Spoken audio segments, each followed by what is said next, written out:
Ciao amici telespettatori, siamo nella rubrica dei Saranno Famosi e questa sera vi voglio ripresentare una ragazza che ci ha cantato una bella canzone nella nostra prima puntata. La ragazza si chiama Francesca e viene da Campobello di Mazara. Ciao Francesca. Ciao Alberto, ciao a tutti. Come stai?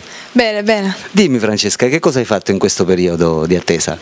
Sono andata a mare, mi sono divertita con i miei amici, ora ho ricominciato la scuola ed eccomi qua.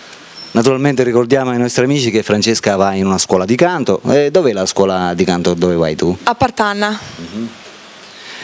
Bene Francesca, tu hai esattamente? 17 anni. 17 anni, compiuti? Sì, sì. Vai a scuola naturalmente? Sì, terzo professionale. E sei di Campobello di Mazara? Sì. E da quanto tempo è che praticamente dura questa passione per il canto? Da sempre direi. Da quando eri piccola? Sì. Hai fatto molti debutti? Sì, infatti ora devo fare un concorso che è a Castelvetrano e si chiama Microfoni d'Oro. Microfoni d'Oro. E speriamo di arrivare. Certo. Cosa ci farai sentire stasera? È una canzone che è di Mia Martini ed è Minuetto. Minuetto? Sì. Ok, sentiamoci allora la canzone di Francesca.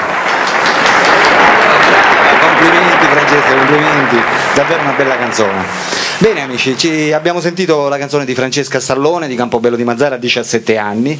Ok, Alberto vi saluta e vi saluta anche... Ciao Francesca. Ciao amici, a dopo.